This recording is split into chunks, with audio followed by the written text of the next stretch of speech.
DK Shivakumar ಸಿದ್ದರಾಮಯ್ಯರವರು ಕುರ್ಚಿಯಿಂದ ಕೆಳಗಿಳಿದು DK Shivakumar ಅಧಿಕಾರವನ್ನು ಸ್ವೀಕರಿಸಿ ಮುಖ್ಯಮಂತ್ರಿ ಆಗಿ ಇದೀಗ 1 ತಿಂಗಳು ಕಳೆದಿದೆ. ಈ ಸಂದರ್ಭದಲ್ಲಿ ಸಚಿವ ಸಂಪುಟ ವಿಸ್ತರಣೆಗೆ ಮುಂದಾಗ್ತಾ ಇದ್ದಾರೆ. ಆ ತಲೆನೋವು ಡಿಕೆ ಶಿವಕುಮಾರ್ ಅವರಿಗೆ ಬಂದಿದೆ. ಸಿಎಂ ಮುಂದೆ ಸಚಿವ ಸಂಪುಟ ವಿಸ್ತರಣೆಯ ಸವಾಲು.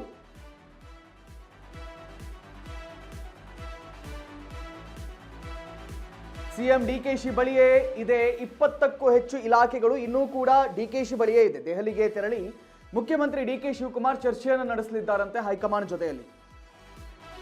ಎಐಸಿಸಿ ಅಧ್ಯಕ್ಷ ಖರ್ಗೆ ಜೊತೆ ದೆಹಲಿಗೆ ತೆರಳಿದ್ದಾರೆ ಸಿಎಂ ಡಿಕೆಶಿ. ಸಂಪುಟ ವಿಸ್ತರಣೆ ಬಗ್ಗೆ ಮಲ್ಲಿಕಾರ್ಜುನ್ ಖರ್ಗೆ ಜೊತೆ ಚರ್ಚೆಯನ್ನು ನಡೆಸಲಿದ್ದಾರೆ. ಹೈಕಮಾಂಡ್ ಜೊತೆ ಚರ್ಚೆ ನಡೆಸಲಿದ್ದಾರೆ ಸಿಎಂ ಡಿಕೆಶಿ. ಒಟ್ಟು 20 ಖಾತೆಗಳು, ಇನ್ನೂ ಕೂಡ 20 ಖಾತೆಗಳಿಗೆ ಬೇರೆ ಬೇರೆ ಸಚಿವರನ್ನ ನೇಮಕವನ್ನು ಮಾಡಬೇಕಾಗುತ್ತೆ.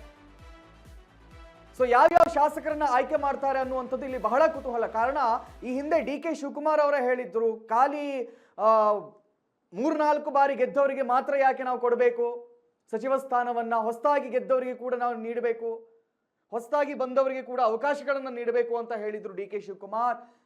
ಸಿದ್ದರಾಮಯ್ಯ ಸಚಿವ ಸಂಪುಟ ವಿಸ್ತರಣೆ ಮಾಡುವ ಸಂದರ್ಭದಲ್ಲಿ ಈಗ ಡಿಕೆ ಶಿವಕುಮಾರ್ ಅವರೇ ಸಿಎಂ ಆಗಿದ್ದಾರೆ, ಸಚಿವ ಸಂಪುಟ ವಿಸ್ತರಣೆಯನ್ನ ಮಾಡ್ತಾ ಇದ್ದಾರೆ. ಹ್ಯಾವ್ ಟು ಸಿ ಇವರೇನು ಮಾಡ್ತಾರೆ ಅನ್ನೋದನ್ನ ಇನ್ನಷ್ಟೇ ಕಾದು ನೋಡಬೇಕು.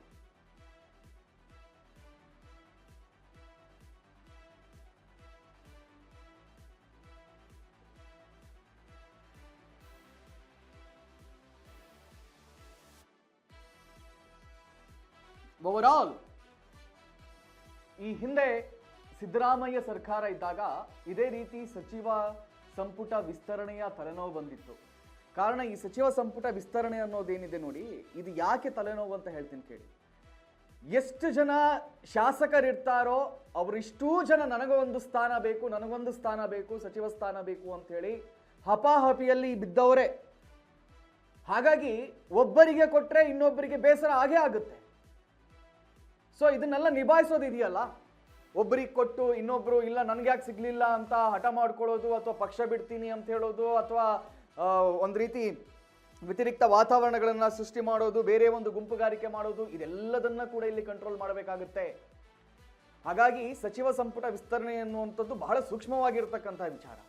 ಮಲ್ಲಿಕಾರ್ಜುನ್ ಖರ್ಗೆ ಅವರ ಜೊತೆಯಲ್ಲಿ ದೆಹಲಿಗೆ ಹೋಗಿದ್ದಾರಂತೆ. ದೆಹಲಿಯ ಹೈಕಮಾಂಡ್ ಜೊತೆ ತೀರ್ಮಾನವನ್ನು ಮಾಡ್ತಾರೆ, ಚರ್ಚೆಯನ್ನು ಮಾಡ್ತಾರೆ. ಚರ್ಚೆ ಮಾಡಿ ಅಲ್ಲಿನ ಔಟ್ಪುಟ್ ಏನು ಬರುತ್ತೆ ಇದನ್ನ ಬಹಳ ಕಾತುರದಿಂದ ಕಾಯ್ತಾ ಇದ್ದೀವಿ. ಯಾಕಂತ ಹೇಳಿದ್ರೆ ಹೊಸಬರಿಗೆ ಚಾನ್ಸಸ್ ಸಿಗುವಂತ ಸಾಧ್ಯತೆಗಳೇ ಇಲ್ಲಿ ಹೆಚ್ಚಿವೆ.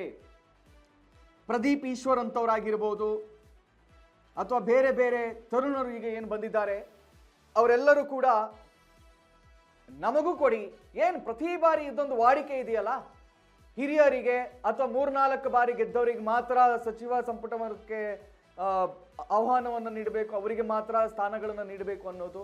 ಈ ಪದ್ಧತಿಯನ್ನ ಮುರಿದು ಹೊಸಬರಿಗೂ ಕೂಡ ಒಂದು ಅವಕಾಶ ಕೊಡಿ ಎನ್ನುವಂತ ಧ್ವನಿ ಒಂದು ಹುಟ್ಟಿತ್ತು. ಆ ಧ್ವನಿಗೆ ಗಟ್ಟಿಯಾಗಿ ಅದನ್ನ ಪ್ರಚಾರ ಮಾಡಿದವರು ಇದೇ ಡಿಕೆ ಶಿವಕುಮಾರ್ ಅವರು.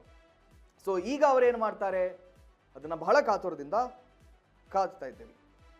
ಇನ್ನು ಈ ವಿಚಾರದ ಕುರಿತಾಗಿ ಹೆಚ್ಚಿನ ಡೀಟೇಲ್ಸ್ ಅನ್ನ ನೀಡ್ತಾರೆ ನಮ್ಮ ಪ್ರತಿನಿಧಿ ಜಾಯಲ್. ಬಹಳ ಕುತೂಹಲವನ್ನು ಕೆರಳಿಸಿದೆ. ಯಾಕಂತ ಹೇಳಿದ್ರೆ ಹೊಸಬರಿಗೆ ಅವಕಾಶಗಳನ್ನು ಕೊಡಬೇಕು ಅಂತ ಈ ಹಿಂದೆ ಇದೇ ಡಿಕೆ ಶಿವಕುಮಾರ್ ಅವರು ಹೇಳಿದ್ರು. ಇದೀಗ ಡಿಕೆ ಶಿವಕುಮಾರ್ ಅವರೇ ಸಿಎಂ ಆಗಿದ್ದಾರೆ. 20 ಸ್ಥಾನಗಳನ್ನು ಅವರ ಹತ್ರವೇ ಇಟ್ಕೊಂಡಿದ್ದಾರೆ. ದೆಹಲಿಗೆ ಹೋಗಿದ್ದಾರೆ. ಏನೇನು ಆಗ್ಬಹುದು, ಯಾರಿಗೆ ಸಿಗಬಹುದು ಜಾಯಲ್? ಈಗಾಗಲೇ ಡಿಕೆ ಶಿವಕುಮಾರ್ ನೇತೃತ್ವದ ರಾಜ್ಯ ಸರ್ಕಾರಕ್ಕೆ 1 ತಿಂಗಳು ಪೂರೈಸಿದೆ. ಏನು ಅಂತೂ ಇಂತೂ ಶತಾಯಗತಾಯ ಡಿಕೆ ಶಿವಕುಮಾರ್ ಅವರು ಸಿಎಂ ಆಗಿ ಇದೀಗ ಏನು 1 ತಿಂಗಳನ್ನ ಮುಗಿಸಿದ್ದಾರೆ. ಅಂತಂದ್ರೆ ಡಿಕೆ ಶಿವಕುಮಾರ್ ಅವರಿಗೆ ಒಂದು ಕಡೆ ಸಿಎಂ ಆಗ್ತಾರೋ ಇಲ್ವೋ ಅನ್ನುವಂತಹ ಒಂದು ದೊಡ್ಡ ಸವಾಲಿತ್ತು. ಆ ನಡುವೆನೂ ಕೂಡ ಡಿಕೆ ಶಿವಕುಮಾರ್ ಸಿಎಂ ಆಗಿ ಹೊರಹೊಮ್ಮಿದ್ದು ಇದೀಗ 1 ತಿಂಗಳು ಯಶಸ್ವಿಯಾಗಿ ಪೂರೈಸಿದ್ದಾರೆ. ಹೀಗಾಗಿ ಇನ್ನೇನು 2 ವರ್ಷಗಳ ಅಂತರದಲ್ಲಿ ಯಾವ ರೀತಿಯಾಗಿ ರಾಜ್ಯ ಸರ್ಕಾರ ತನ್ನ ಸಾಧನೆಯನ್ನ ಮೆರೆಯುತ್ತೆ ಅನ್ನುವಂಥದ್ದು ಕೂಡ ಬಹಳ ಮುಖ್ಯ ಆಗುತ್ತೆ. ಯಾವ ರೀತಿಯಾಗಿ ಏನು ರಾಜ್ಯವನ್ನ ಮುನ್ನಡೆಸುತ್ತೆ ಅನ್ನುವಂಥದ್ದು ಕೂಡ ಬಹಳ ದೊಡ್ಡ ಸವಾಲಾಗಿದೆ. ಈ ಒಂದು ಸವಾಲಿಗೆ ಇನ್ನೊಂದು ಪೂರಕವಾದಂತಹ ದೊಡ್ಡ ಸವಾಲು ಅಂತಂದ್ರೆ ಅದು ಸದ್ಯಕ್ಕೆ ಸಚಿವ ಸಂಪುಟ ವಿಸ್ತರಣೆ ವಿಚಾರ. ಇದು ಏನು ಸಿದ್ದರಾಮಯ್ಯನವರು ಸಿಎಂ ಇದ್ದಾಗಲೂ ಕೂಡ ಏನಾದ್ರೂ ಸಚಿವ ಸಂಪುಟ ಪುನರ್ರಚನೆ ಆದ್ರೆ ಯಾರಿಗೆಲ್ಲ ಅವಕಾಶ ಸಿಗಬಹುದು ಅನ್ನುವಂತ ವಿಚಾರಕ್ಕೆ ಬಹಳ ದೊಡ್ಡ ಪ್ರಶ್ನೆ ಎದ್ದಿತ್ತು. ಹೀಗಾಗಿ ಇದು ಈಗ ಸದ್ಯಕ್ಕೆ ಡಿ.ಕೆ. ಶಿವಕುಮಾರ್ ಅವರು ಸಿಎಂ ಆಗುವುದರ ಮೂಲಕ ಮತ್ತೊಮ್ಮೆ ಏನು ಸಚಿವ ಸಂಪುಟ ಪುನರ್ರಚನೆ ಆಗ್ತಾ ಇದೆ. ಈಗಾಗಲೇ ಡಿ.ಕೆ. ಶಿವಕುಮಾರ್ ಅವ್ರನ್ನ ಸೇರಿದಂತೆ ಹಾಗೆ ಉಪಮುಖ್ಯಮಂತ್ರಿ ಆಗಿರುವಂತಹ ಡಾಕ್ಟರ್ ಜಿ. ಪರಮೇಶ್ವರ್ ಅವರನ್ನ ಒಳಗೊಂಡಂತೆ ಒಟ್ಟು 14 ಏನು ಜನರು ಈಗಾಗಲೇ ಏನು ಈ ಸಚಿವ ಸ್ಥಾನವನ್ನು ಅಲಂಕರಿಸಿರುವಂತದ್ದು. ಹೀಗಾಗಿ ಒಟ್ಟು ಬಾಕಿ ಇರುವಂತಹ ಇನ್ನ 20 ಸ್ಥಾನಕ್ಕೆ 20 ಇಲಾಖೆಗಳೇನಿದೆ ಇದಕ್ಕೆ ಯಾರು ಮಂತ್ರಿಗಳಾಗ್ತಾರೆ ಅನ್ನುವಂಥದ್ದು ಬಹಳ ದೊಡ್ಡ ಪ್ರಶ್ನೆ ಇದೆ. ಹೀಗಾಗಿ ಈಗ ಏನು ಸಿಎಂ ಏನು ಡಿ.ಕೆ. ಶಿವಕುಮಾರ್ ಅವರು ದೆಹಲಿಗೆ ತೆರಳಿದ್ದಾರೆ. ಎಐಸಿಸಿ ಅಧ್ಯಕ್ಷ ಮಲ್ಲಿಕಾರ್ಜುನ್ ಖರ್ಗೆ ಅವರ ಜೊತೆಗೆ ದೆಹಲಿಗೆ ತೆರಳಿದ್ದು ಸಚಿವ ಸಂಪುಟ ವಿಸ್ತರಣೆ ಬಗ್ಗೆ ಅಲ್ಲಿ ಚರ್ಚೆ ಆಗುತ್ತೆ. ಹೈಕಮಾಂಡ್ ನಾಯಕರ ಜೊತೆ ಚರ್ಚೆ ನಡೆದು ಅಂತಿಮವಾಗಿ ಈ 2ನೇ ಪಟ್ಟಿಯಲ್ಲಿ ಯಾರ ಹೆಸರುಗಳು ಅಂತಿಮ ಆಗುತ್ತೆ ಅನ್ನುವಂಥದ್ದು ಬಹಳ ದೊಡ್ಡ ಕುತೂಹಲಕಾರಿ ಆಗಿದೆ. ಆದ್ರೆ ಜಾಯಲ್ ಇಲ್ಲಿ ನಾವಿಲ್ಲಿ ಗಮನ ಹರಿಸಬೇಕಾದಂತಹ ಇನ್ನೊಂದು ವಿಚಾರ ಏನು ಅಂತ ಕೇಳಿದ್ರೆ, ಈ ಹಿಂದೆ ಸಿದ್ದರಾಮಯ್ಯ ಸರ್ಕಾರ ಇದ್ದಾಗ ಅಲ್ಲಿ 2 ಬಣಗಳು ನಿರ್ಮಾಣವಾಗಿತ್ತು. ಒಂದು ಸಿದ್ದರಾಮಯ್ಯ ಸಪೋರ್ಟರ್ಸ್, ಇನ್ನೊಂದು ಡಿ.ಕೆ.ಶಿ ಅವರ ಸಪೋರ್ಟರ್ಸ್. ಈಗ ಡಿ.ಕೆ.ಶಿ ಸಿಎಂ ಆಗಿದ್ದಾರೆ. ಈ ಸಿದ್ದರಾಮಯ್ಯರವರನ್ನ ಬಹಳ ಧೈರ್ಯದಿಂದ ಬೆಂಬಲಿಸಿದಂತ ಈ ಹಿರಿಯ ಶಾಸಕರೆಲ್ಲ ಯಾರಿದ್ದಾರೆ ಈ ಹಿಂದೆ, ಅವರಿಗೇನಾದ್ರೂ ಚಾನ್ಸ್ ಸಿಗುವ ಸಾಧ್ಯತೆಗಳಿವೆಯಾ ಅಥವಾ ಅವರೆಲ್ಲರನ್ನ ಕೂಡ ಮೂಲೆ ಗುಂಪು ಮಾಡುವಂತಹ ಸಾಧ್ಯತೆಗಳೇ ಹೆಚ್ಚಿವೆಯಾ? ಹೇಗೆ ಜಾಯಲ್?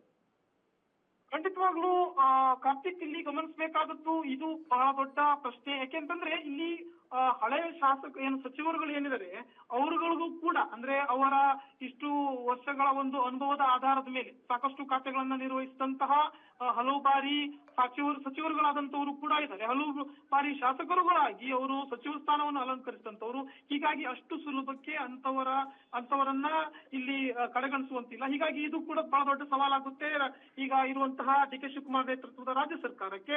ಹೀಗಾಗಿ ಅಳದು ತೂಗಿ ಒಂದು ಪಟ್ಟಿಯನ್ನ ಮಾಡಬೇಕಾಗುತ್ತೆ. ಅದೇ ರೀತಿ ಡಿ.ಕೆ. ಶಿವಕುಮಾರ್ ಅವರು ಸ್ವತಃ ಹೇಳಿದಂತೆ ಅಂದ್ರೆ ಏನು ಹೊಸದಾಗಿ ಆಯ್ಕೆಯಾದಂತಹ ಶಾಸಕರುಗಳು ಕೂಡ ಇಲ್ಲಿ ಸಚಿವ ಸ್ಥಾನವನ್ನ ಕೊಡುವಂತಹ ಒಂದು ಪರಿಸ್ಥಿತಿ ನಿರ್ಮಾಣ ಆಗಿದೆ. ಹೀಗಾಗಿ ಹಳೆಯಬ್ಬರು ಏನಿದ್ದಾರೆ ಅವರ ಜೊತೆಯಲ್ಲಿ ಹೊಸಬರನ್ನು ಕೂಡ ಅಳದು ತೂಗಿ ಅಂತೂ ಇಂತೂ ಒಂದು ಅಂತಿಮ ಪಟ್ಟಿಯನ್ನ ರೆಡಿ ಮಾಡಬೇಕಾಗಿದೆ. ಹೀಗಾಗಿ ಖಂಡಿತವಾಗ್ಲೂ ಒಂದಷ್ಟು ಹಳೆ ಹೆಸರುಗಳು ಮಿಸ್ ಆಗುವಂತ ಸಾಧ್ಯತೆಗಳು ಇದೆ. ಅದೇ ರೀತಿ ಹೊಸ ಹೆಸರುಗಳು ಅಂದ್ರೆ ಹೊಸದಾಗಿ ಅಂದ್ರೆ 2-3 ಬಾರಿ ಶಾಸಕರಾದಂತವ್ರು ಅಥವಾ 1 ಬಾರಿ ಶಾಸಕರಾದಂತವರು ಕೂಡ ಈ ಪಟ್ಟಿಯಲ್ಲಿ ಸ್ಥಾನ ಗಿಟ್ಟಿಸಿಕೊಳ್ಳುವಂತ ಎಲ್ಲ ಸಾಧ್ಯತೆಗಳು ಕೂಡ ಇದೆ. ಕಾರ್ತಿಕ್, ಥ್ಯಾಂಕ್ ಯು ಜಾಯಲ್ ತಮ್ಮೆಲ್ಲ ಮಾಹಿತಿಗಳಿಗಾಗಿ.